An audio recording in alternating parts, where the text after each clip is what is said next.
Next topic is lumbosacral plexus. This topic is from the chapter Walls of Pelvis. This is lumbosacral plexus or the sacral plexus. Formation. The lumbosacral plexus is formed by the lumbosacral trunk and the ventral rami of first to third sacral nerve and the part of the fourth sacral nerve. So sacral nerve first, second, third and fourth. These four sacral nerves, they participate in the formation of the lumbosacral trunk, and the lumbosacral trunk is formed by the descending branches of ventral rami of L4 and L5.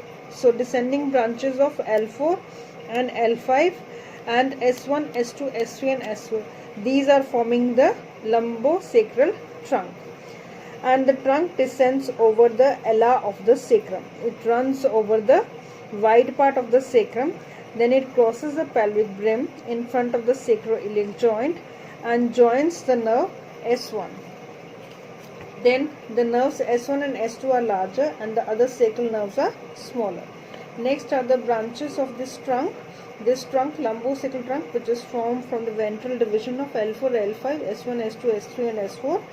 From these, S1 and S2 are large and S3 and S4 are small. Then the branches, first is the sciatic nerve. So this thick is the sciatic nerve. This is the thickest nerve in the body. So this is a branch of the lumbosacral plexus. The sciatic nerve, the common peroneal nerve, it has two parts, common peroneal and the tibial nerve. The common peroneal nerve, which is the component of the sciatic nerve, it arises from the dorsal division of L4, L5, S1 and S2.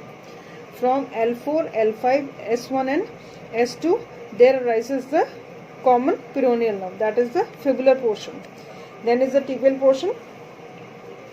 The tibial portion, it will arise from the ventral division of L4, L5, S1, S2 and S3. L4, L5, S1, S2, S3. This portion forms the tibial part of sciatic nerve, and L4, L5, S1, S2, it forms the peroneal part of the sciatic nerve. Then this will supply the medial side of the leg and also the muscles of the calf. This tibial nerve, it will supply the muscles of the calf, hamstring muscles and the intrinsic muscles of the sole of foot. And the peroneal nerve, as we know, it will supply towards the lateral side, towards the fibular side. Then are the branches from the dorsal division of the lumbosacral trunk. They are the superior gluteal nerve, inferior gluteal nerve, then is the nerve to piriformis and the perforating cutaneous nerve. Then branches from the ventral division. From the ventral division are the nerve to quadratus femoris, then is the nerve to obturator internus, pudendal nerve, which was the content of the pudendal canal. So this is the nerve that arises from the lumbosacral trunk, and it has root value S2, S3 and S4. Then it moves into the pelvis, after that into the gluteal region, then to the pudendal canal. Then the muscular branches are given to levator ani, coccygeus and the sphincter ani externus and the perineal branch of the S4, and also the pelvic splanchnic nerves. Then are the muscular branches, the nerves to the levator ani or the iliococcygeus part and the coccygeus or ischiococcygeus arise from the nerve S4 and they enter their pelvic surfaces. So these are supplied by the external sphincter, coccygeus and levator ani. These are the muscles which are supplied by the lumbosacral trunk. Next is the coccygeal plexus. Coccygeal plexus, it is formed by the ventral rami of spinal nerves S4 and S5 and the coccygeal nerve, and the three nerves join on the pelvic surface of the coccygeus to form a small plexus that is known as the celiac plexus. So celiac plexus, it is formed over the coccygeal bones, and this is formed by S4 and S5, and the plexus gives off the anococcygeal nerve, which supplies the sacrotuberous ligament and supplies the skin in the region of the coccyx. Next is the lumbar plexus. This topic is from the posterior abdominal wall. The lumbar plexus, it lies in the posterior part of the substance of the psoas major muscle. So it is present posterior to psoas major.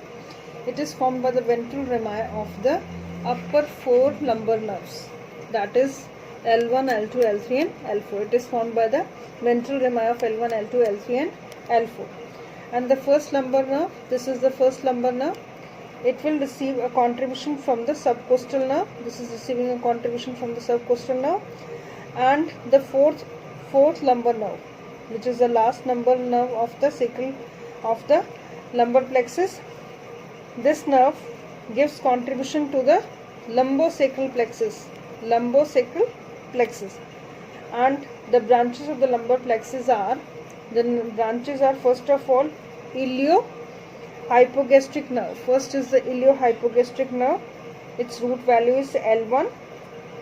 This is the iliohypogastric nerve with root value L1. It emerges from L1 and it will run downward and lately in front of the quadratus lumborum and behind the kidney and colon, pierces the transverse abdominis a little above the iliac crest and runs in the abdominal wall, supplying the anterolateral muscle. This will supply the anterolateral muscles of the abdomen. Next nerve is the ilioinguinal nerve. This is the ilioinguinal nerve. Its value is also L1 and it will pass through the superficial inguinal ring of the inguinal canal. Third is the genitofemoral nerve. This is the genitofemoral nerve from L1 to L2. This arises from the ventral division of L1 to L2 and then it runs downward in front near the deep inguinal ring. It will divide into femoral and genital branches. The femoral branch passes through the arterial compartment of the femoral sheath and is distributed to the skin of the upper part of the front of the thigh. And the genital branch passes the psoas sheath and enters into the inguinal canal through the deep inguinal ring. In the males, it supplies cremaster muscle. So, genitofemoral nerve, it will supply cremaster muscle in the males, and in females, it gives sensory branch to the round ligament of the uterus and to the skin of the labium major. Mainly, you have to remember the root value. Genitofemoral, it is arising from L1 to L2, and it is supplying in males, it is supplying the cremaster muscle. And in females, it is supplying the round ligament of the uterus and labia majors. And ilioinguinal, it will pass through the inguinal ring and will supply the contents. Then is the iliohypogastric, it will supply the anterolateral muscles of the abdomen. Next is the lateral cutaneous nerve of thigh. This is the lateral cutaneous nerve of thigh. Its root value is L2, L3. It is arising from the dorsal division and it arises at the lateral border of the psoas and passes downward, and as the name suggests, it will supply the lateral side of the skin of the thigh. Then it's the femoral nerve. Next is the femoral nerve. Its root value is L2, L3, L4. L2, L3, L4. It forms the femoral nerve. It emerges at the lateral border of the psoas, then below the iliac crest and runs downward and slightly laterally. Then it runs between the psoas major and iliacus in the femoral triangle. Then it lies under the cover of fascia iliaca. It passes deep to the inguinal ligament to enter the thigh, lying on the lateral side of the femoral sheath. This is present outside the femoral sheath so femoral nerve, it rises from L2, L3, L4.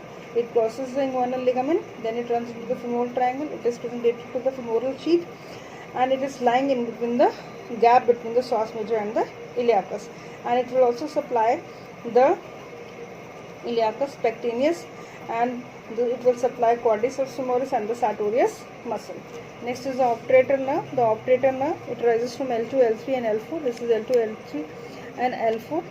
From this arises the obturator nerve. It rises from the ventral division on the medial side of the psoas major muscle and run downward and forward on the pelvic wall below the pelvic brim. And near its commencement, it is crossed by the internal iliac vessels and the ureter. It enters the thigh by passing through the obturator canal and supplies the three adductor muscles, obturator externus and the gracilis. So, obturator nerve, its root value is L2, L3, L4 from the ventral division. It runs on the medial side of psoas major and will supply the three adductor muscles, obturator externus and the gracilis. Next is the lumbosacral trunk. Lumbosacral trunk we have already done. It is formed by the L4 and L5. It is formed by the union of descending branch of the nerve L4 and L5. It enters the lesser pelvis by passing over and crossing the lateral part of the L of the sacrum posterior to the common iliac vessels and the medial part of the psoas. It is related medially to the sympathetic chain and laterally to the iliolumbar artery and the obturator nerve. In the pelvis, it takes part in the formation of the sacral plexus.